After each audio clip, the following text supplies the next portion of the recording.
Let us pray. Oh, dear Heavenly Father, we rejoice today because you have given us your word so freely. It was concealed for a long time during the Dark Ages, but during the Reformation, you brought forth tremendous revival worldwide. And we reap their labors. We reap the sacrifices of the reformers. Thank you for these 507 years of the Protestant Reformation that we are celebrating this month and even today. And we ask, oh God, that you will help us to really immerse ourselves with your word, because we know that your word is living and active, and it is the means to purify your people, to make your people more conformed to the image of Jesus Christ, our Lord. Thank you, Father. In Jesus' name we pray. Amen.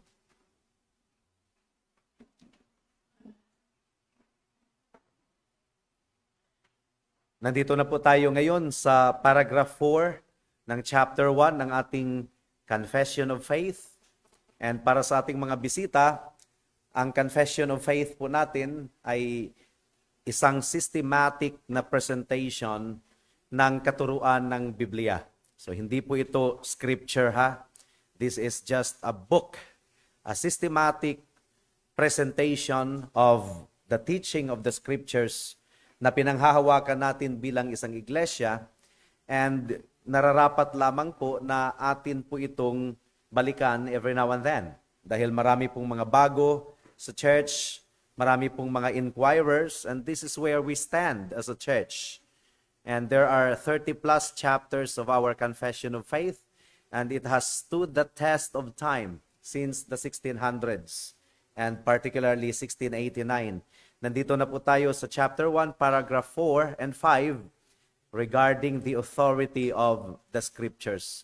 Ang autoridad ng banal na kasulatan. And one of the cries of the Protestant Reformation is sola scriptura, or scripture alone. Ang ibig sabihin ng alone is ultimate.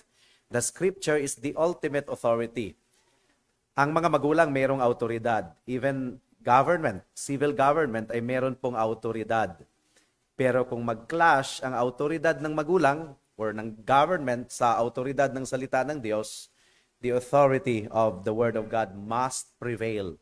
All of these secondary authorities must bow down to the authority of the Scriptures. Yun po ang ibig sabihin ng sola scriptura. Meaning to say, it is the ultimate authority.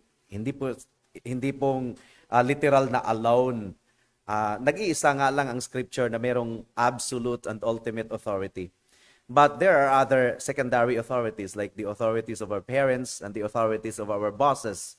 But the authority of those things must bow down to the authority of the scriptures. And that is why Christians who understand the absolute authority of the scriptures became martyrs of old.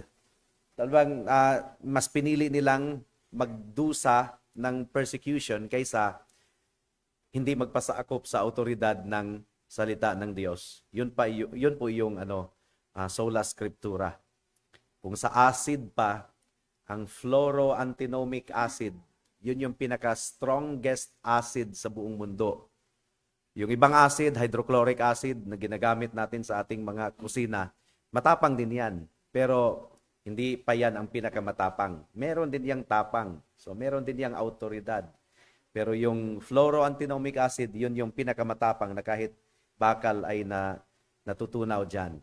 So, delikado po. Paragraph 4, ang sabi po dito, the authority of the scriptures obligates belief in them.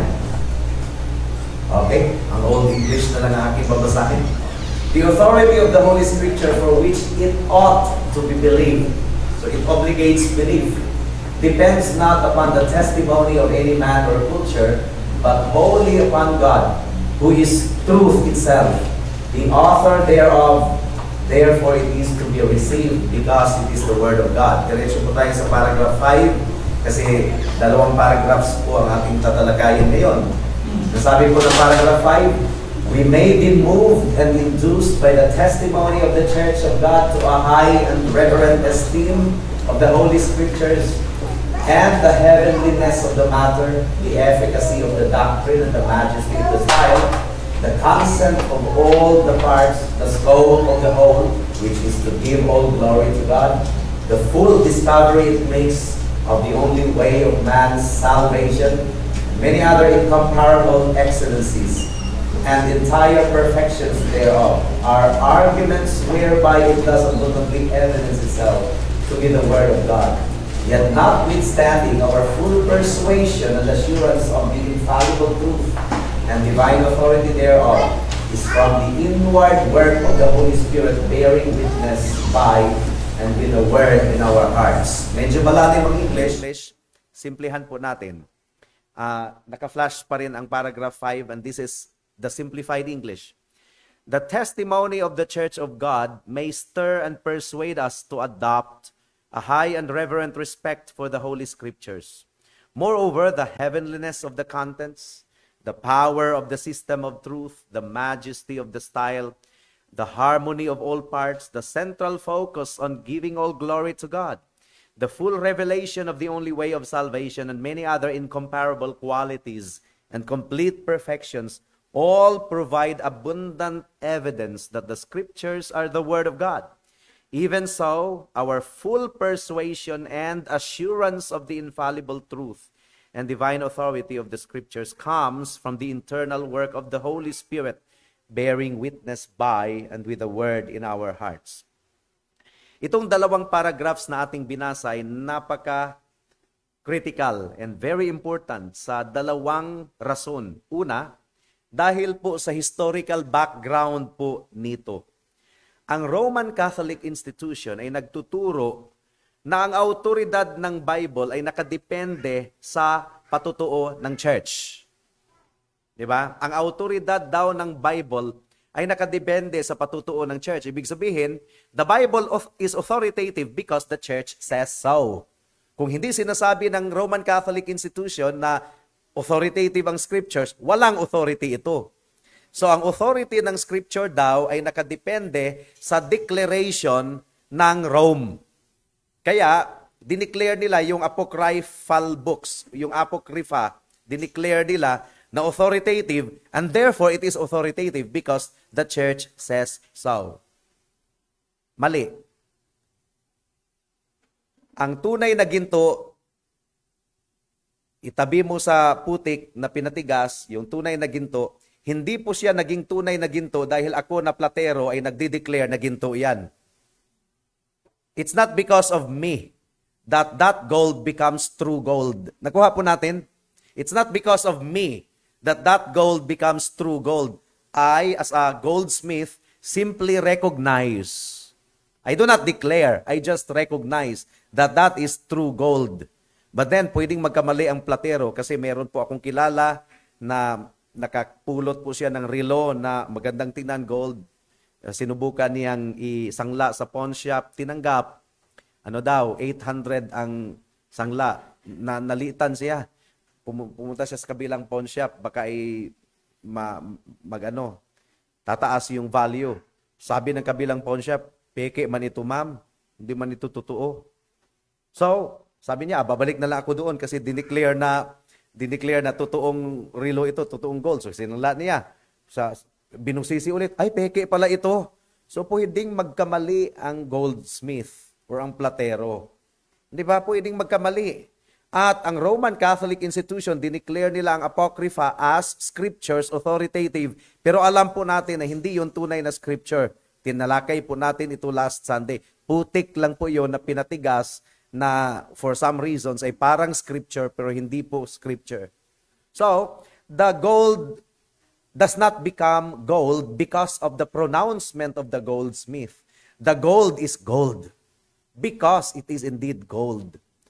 The book of Matthew, and that's part of the revelation of God, the Word of God, it is the Word of God because it is the Word of God, not because of the validation of an organization or a church. Nakuha natin?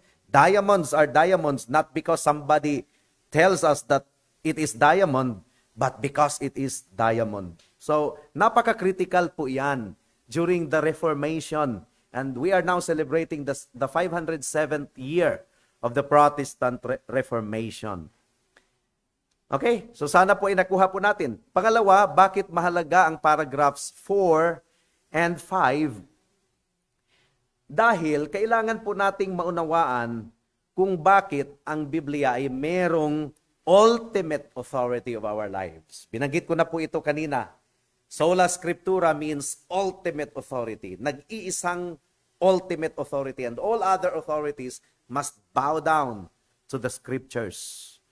Kaya nga, itong paragraph na ito ay nagpipresent ng foundation for biblical authority in our individual, family, church, and civil life. Now, meron pong tatlong bahagi ang ating pag-aaral sa chapters 4 and 5. Una, the duty of faith in the Word of God.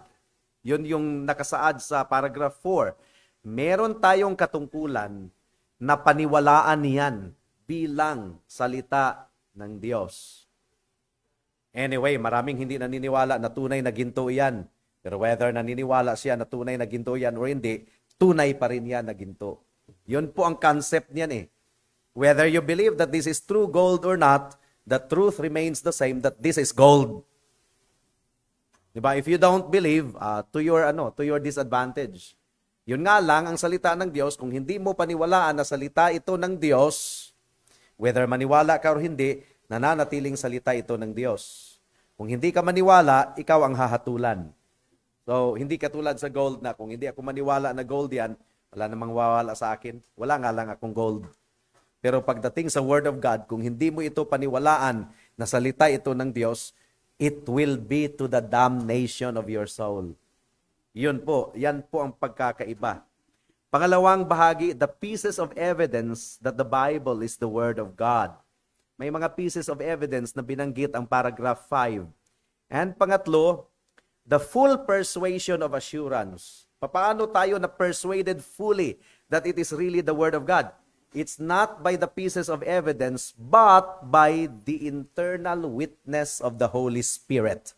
Ang banal na Espiritu po talaga ang kumilos sa ating puso at isipan at nakita natin na ito nga ay salita ng Diyos. Okay?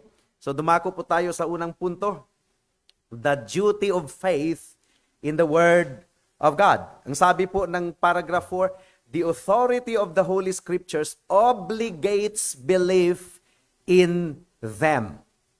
Ang pananampalataya at pagpapasakop sa salita ng Diyos ay matatawag na unqualified duty. Ibig sabihin, wala nang but, wala nang if, wala nang why. We must obey and believe in the Word of God. That is an unqualified duty. Naniniwala po tayo na ang Biblia ay salita ng Diyos dahil salita ito ng Diyos. On the other hand, nagbibigay din ang Biblia ng pieces of evidence. Naniniwala naman tayo na ang evidence at saka ang katotohanan ay hindi po nagkakasalungat. Minsan kasi sa apologetics ay lalong-lalo na ang presuppositional apologetics, minsan kasi parang dinidiscredit ang evidence. We don't need evidence. Kailangan pa rin po natin ang evidence. Kaya hindi po natin yan isinasantabi. Is there any contradiction between faith and evidence? Walang contradiction, although sa apologetics nga ay medyo binibigyan nila ng contradiction sa mga bagong movement ngayon. And by the way, nagsasubscribe din tayo ng presuppositional apologetics din. Nagsasubscribe din tayo ng classical apologetics.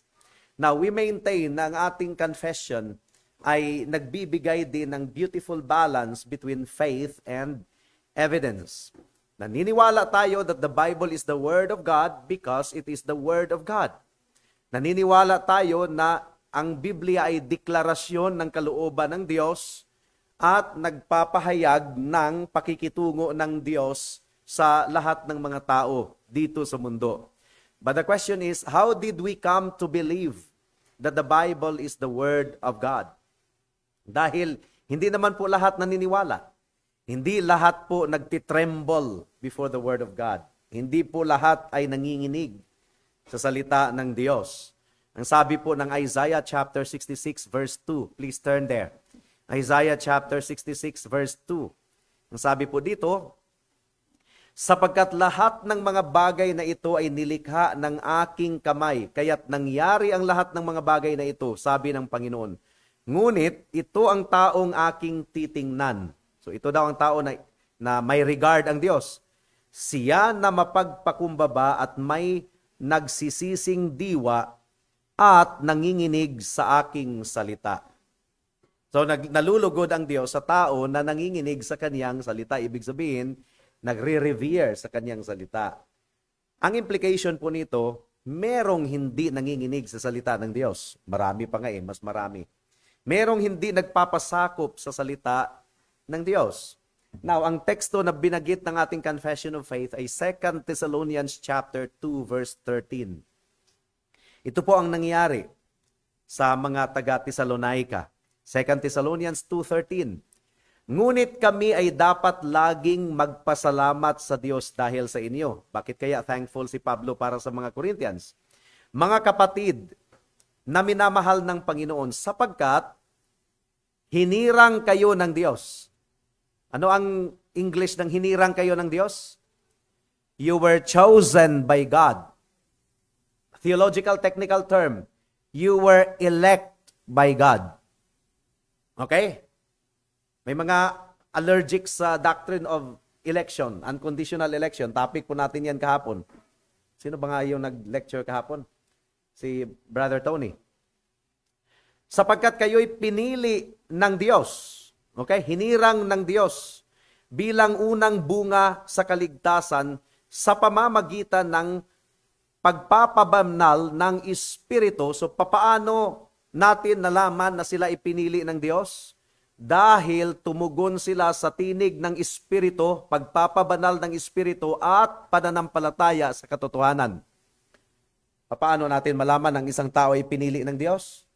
Kung siya ay mananampalataya sa katotohanan. So, we believe the Bible because, bakit ba tayo naniniwala sa Biblia at ang iba ay hindi? Walang regard ang iba sa Bible. Bakit meron tayong regard sa Bible at naunawaan natin ito as the Word of God? Ang sagot po, it's not because we are more intelligent than other people. Okay? It's not because we are more intellectually capable of rationalizing and figuring out of the facts. No. Naniniwala tayo na ang Biblia ay salita ng Diyos because God has chosen us for salvation. At dahil pinili tayo ng Diyos, pinagkalooban niya tayo ng pananampalataya na maniwala sa Kaniya at manalig sa Kaniyang salita. No one comes to faith in God and obedience to the Bible apart from God's choice in election. Remember ang language ng Acts chapter 13 verse 48? Please turn there. Acts chapter 13 verse 48. Hindi po nauna ang faith dahil siya ay naniwala at dahil nakita ng Diyos na itong taong ito ay maniwala, pinili siya ng Diyos. Baliktad po 'yon. Ang sabi po ng Acts 13:48, bakit ba nanampalataya ang mga tao at yung marami ay hindi nanampalataya? Ang sabi po ng Acts 13:48, nang marinig ito ng mga hintil, nagalak sila at niluwalhati ang salita ng Diyos. At sumampalataya ang lahat ng mga itinalaga sa buhay na walang hanggan. What is that in English? And they that have been foreordained unto eternal life believed. Sino ang nanampalataya? Yung mga hinirang na noong una pa para sa kaligtasan. So, why have we come to believe that the Bible is the Word of God? It's not because of us. It's not because of our intellectual capacity, but it's because God in His sovereign election and predestination and foreordination chose us even before the foundation of the world. to be among His people. And God's people really believe and submit to the authority of the Word of God. When did election and predestination take place? Ephesians chapter 1 verse 4. Harapin po natin ang lingwahe ng salita ng Panginoon. Ang wika ng salita ng Diyos ay harapin po natin, huwag po nating iwasan. Huwag po nating i-modify. Kailan po ang pagpili ng Diyos naganap? Ephesians 1:4. Ayon sa pagkapili niya sa atin sa Kaniya, kailan? Bago itinatag ang sanlibutan. So, wala pang Maria Clara, wala pang Pablo Reyes, wala pang Joshua Figueroa, sino lang ang makikita ng mata ko, wala pang Jack Rodriguez, wala pang lahat, pinili ka na ng Diyos. Ikaw ay na kay Kristo. Wala pa. Before anything came into being, there was already God's choice. Even before the foundation of the world. Anong basis ng pagpili? Dahil attractive sila? Very beautiful to the eyes of God? Kaya sila pinili? Hindi. Patay nga eh. Inuuod na. Patay nga eh. So, wala talagang mapili. So, what's the basis of God's election? Unconditional. But what's the purpose of God's election? Binanggit din dito, pinili tayo ng Diyos upang tayo ay maging banal. So, hindi tayo pinili ng Diyos dahil banal na tayo. Kundi pinili tayo ng Diyos upang tayo ay maging banal. You see? Nauna yung pagpili ng Diyos, and then God will work out His plan in us to make us holy. And therefore, kung ang isang tao ay sinasabing Christian siya, pero hindi naman natutunghayan sa kanyang buhay ang kabanalan, ang pagbabago, that betrays his verbal profession. Dahil faith without action is dead. If anyone is in Christ, he is a new creation. Sabi dito, upang tayo'y maging banal at walang dungis sa harapan niya sa pag-ibig.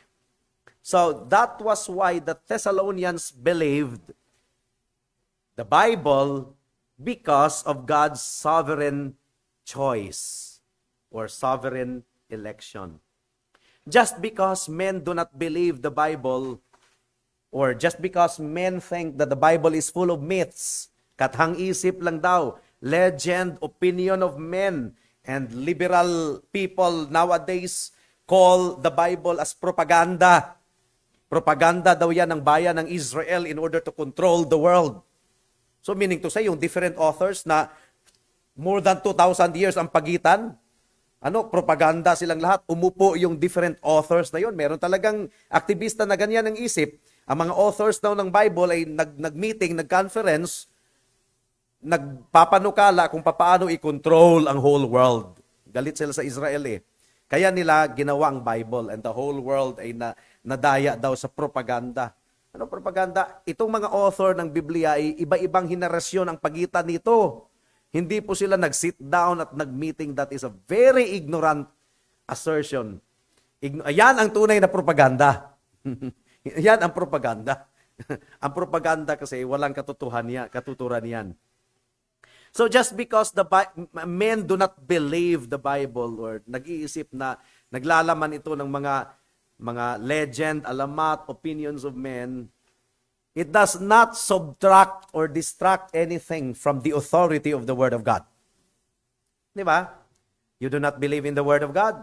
The Bible remains the Word of God. And the Bible remains authoritative. Whether you believe it or not, this Bible will be the basis of God's judgment against you on the judgment day. So, yun po. Kung applyan po natin ang presuppositional apologetics, your conscience is telling you that God has absolute claim in your life. You are just suppressing the truth in unrighteousness. 2 Corinthians chapter 2 verse 10 hanggang sa 12. So whether men and women believe the Word of God or not, it remains the Word of God. Kahit wala pang manampalataya nito, men do believe. Salamat sa Panginoon dahil meron talagang nanampalataya dahil pinili sila ng Diyos na manampalataya. 1 Corinthians chapter 2 verse 10 to 12. Ngunit ang mga ito ay ipinahayag sa amin ng Diyos sa pamamagitan ng Espiritu. Sino ang kinilusan ng Espiritu? Ang pinili nga lang. Sapagkat sinisiyasat ng Espiritu ang lahat ng mga bagay, maging ang malalalim na mga bagay ng Diyos. Sapagkat sinong tao ang nakakaalam ng isipan ng isang tao, kundi ang Espiritu ng tao na nasa kaniya. Kaya't walang nakakaalam ng mga isipan ng Diyos maliban sa Espiritu ng Diyos. Ngayon ay aming tinanggap, hindi ang Espiritu ng sanlibutan, kundi ang Espiritong mula sa Diyos upang aming malaman ang mga bagay na walang bayad na ibinigay sa amin ng Diyos. So it's all the work of the Holy Spirit. Why we have come to believe in the Bible as the Word of God. And why we have come to believe in the Gospel as God's message unto salvation. Ang sabi po ng Panginoon sa John chapter 6 verse 29. Please turn there. John 6:29. This is the work of God, that you believe in Him whom He has sent. Now, let us understand the scriptures. This is the work of God. And what is the work of God? Work ha, hindi will. Of course, will din. Pero ang language kasi dito, this is the work of God. Ano ang work ng Diyos? That you believe in Him. Ibig sabihin, kung hindi kikilos ang Diyos, sa'yo, hindi ka maniwala. Nakuha? We are dependent on the work of God. We do not win people for Christ through debates and arguments. Of course, kailangan nating mag-present din ng evidence. Hindi natin yan maisasantabi. Kailangan nating mag-proclaim, but we do not win them by debates and argument. No one can win people to Christ. Only God can. Only the Holy Spirit can. But the Holy Spirit does not win people to Christ apart from the proclamation of the Bible. Kaya kailangan talagang mag-proclaim. For faith comes by hearing, and hearing by the Word of God. So malinaw po yun, no? This is the work of God. Trabaho ito ng Diyos, that you believe in Him whom He has sent. So kumilos ang Diyos sa iyo upang manampalataya ka kay Kristo. The authority of the written word, gaya ng autoridad ng spoken word at ng living word, si Jesus ang living word nung nangaral siya, pareho lang sa autoridad ng inscripturated word. And the authority of the inscripturated word depends on God alone, because God is truth Himself. Kaya ang paragraph 4, akala ko makakapagtuloy tayo sa paragraph 5, yung mga pieces of evidence na binanggit dyan, pero wala na po talaga tayong oras. Ang paragraph 4 ng ating confession ay nagpapaalala sa atin, nagre-remind sa atin, that we are to believe the Word of God because it is the Word of God. Remember the gold's analogy? That doesn't become gold because the goldsmith says so. That is gold because that is gold. I merely recognize it as gold. Pero yung illustration kanina sa Iligan, yung pawn shop na nagkamali, maaring magkamali din ang platero. Maaring magkakamali din. Pero ang Word of God ay hindi po nagkakamali. We will not be comfortable with, may mga times na parang ayaw natin ang nakatala dyan sa salita ng Diyos. Lalong-lalo na kung against na sa ating kasalanan.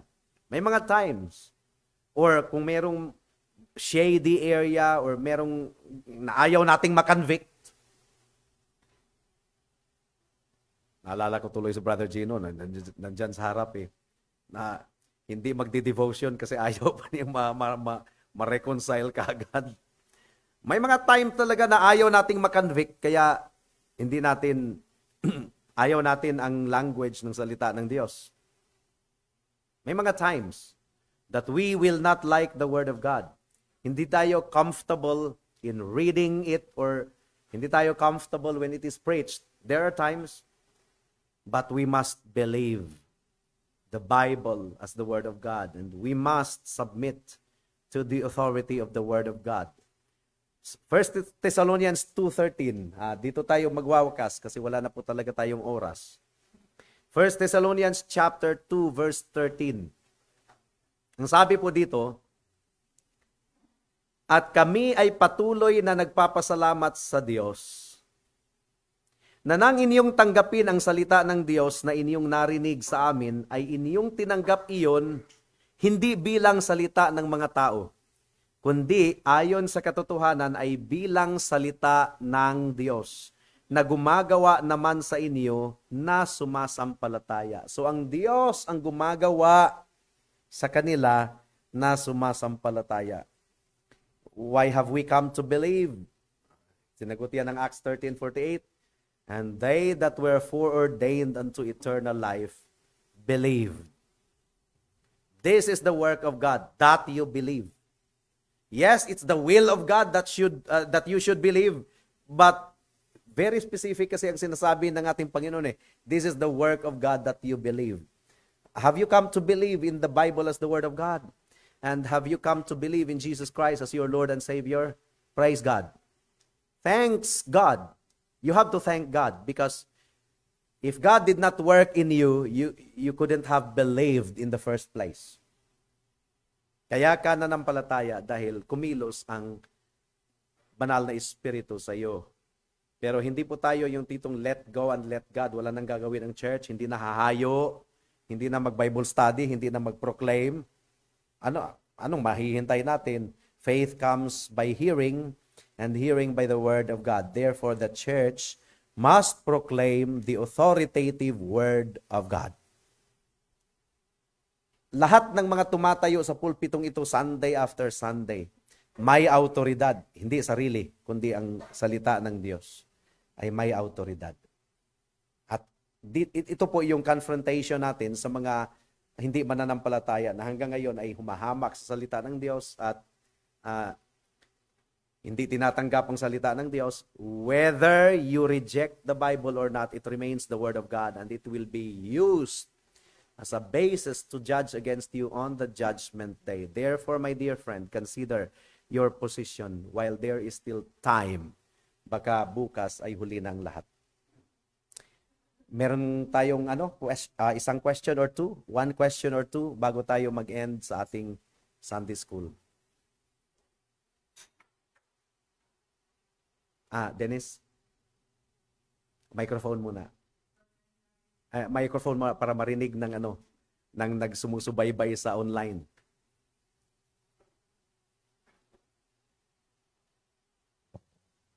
Pastor, may narinig po ako sa isang medyo kilalang preacher sa ating panahon.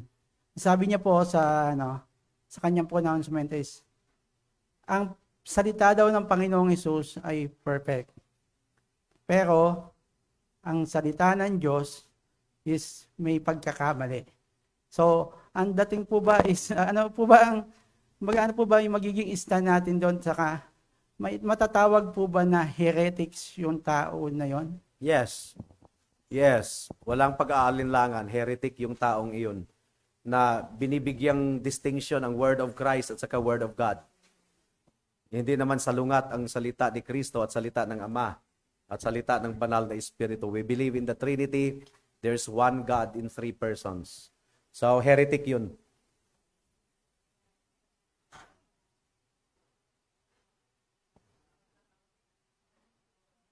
And one of the indications of a cult ay diminish ang salita ng Diyos, ang authority. At ini-exalt yung may na-discover na another book to supplement the Bible dahil may nabura daw na portion ng Bible, na-recover, dito na may bagong book, ito lang yung sila lang yung may hawak ng nonsense. Heretic.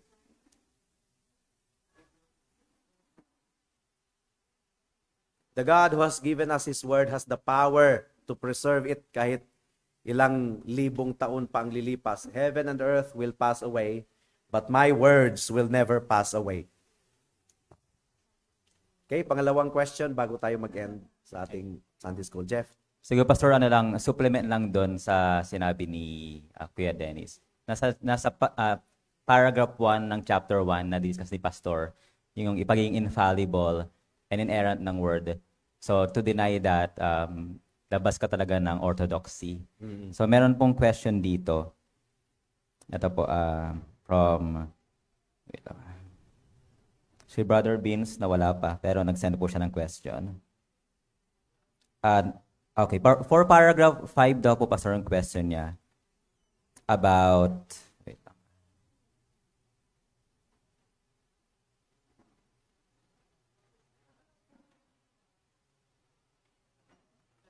Kung paragraph 5 ang question, Next week na lang, no? hindi tayo dumiretso sa paragraph 5 eh. Akala natin ay kakayanin ng ating time.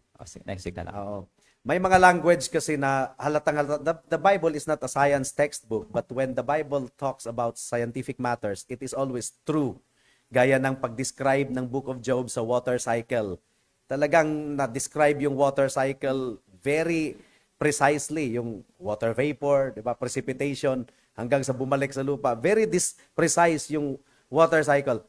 The Bible is not a science textbook, but when it discusses about certain matters involving science, totoo talaga ang Biblia at hindi po nagkakamali. Now, dinidebunk nila ang Bible kasi from the rising of the sun to the setting of the same, the Lord's name is to be praised. Hindi naman ang sun ang nagra-rise. Hindi naman ang sun ang nagsiset. Ang earth naman daw ang umiikot. Well, figurative language. Bago nila akusahan ang Biblia, i-correct muna nila ang Pag-asa at yung mga meteorological companies na nagsasabing sunrise today, 6 a.m., sunset. O i-correct nila. So mali yung Pag-asa kasi yun talaga yung language eh. Bakit nila ay pag-iinitan nila yung figurative language ng Bible? Halata namang figurative na from the rising of the sun to the setting of the same, the Lord's name is to be praised. Of course, hindi po ang araw ang nagra-rise, pero mukha kasing ang araw ang nagra-rise, but because of gravitational pull, hindi natin nararamdaman yung pag-ikot ng mundo. Can you imagine discussing scientific matter sa mga Jewish people during that time? Di-discuss natin yung the earth is round, spherical, it revolves around the axis. Kukunot yung ulo ng mga mamamayan ng Israel during that time. Yun lang talaga yung kayang maabot ng kanilang kaisipan. Ang Roman Catholic institution nga ay pinersecute si Galileo dahil ang church sa loob ng maraming taon ay nagturo na ang earth ay flat. Hanggang ngayon nga may mga nagsasabi pang flat daw ang mundo. Di ba? So pinersecute nila si Galileo because Galileo thought that the earth was spherical. It took the Roman Catholic institution more than 300 years before it finally apologized to Galileo. The pride of that Jezebel, of that harlot system. The pride na hindi talaga tatanggapin ang kanilang pagkakamali at pagkakasala. Well, wala na po tayong time, kaya tayo po ay manalangin and balik po tayo in 10 minutes time. Tayo po ay mag-pray. Salamat po o Diyos dahil ang autoridad ng inyong salita ay hindi nakadepende sa patutuo ng tao or validation ng tao. Dahil ang tao ay nagkakamali. The Word of God is the Word of God because it is the Word of God. Regardless of how people opine about it. But the Word of God remains the Word of God. Tulungan ninyo kami na maunawaan namin ito at alam din po namin ayon sa inyong kapahayagan na nagiging hayag ito sa amin at amin itong pinaniniwalaan because of your sovereign choice in election, because of the working of the Holy Spirit. Salamat dahil binuksan ninyo ang aming puso at isipan at nakita namin ang mga bagay na ito at naway buksan din ninyo ang puso at isipan ng marami sa aming mga kababayan na nakikinig ngayon. Salamat po o Diyos. In Jesus' name we pray. Amen. Balik po tayo in 10 minutes.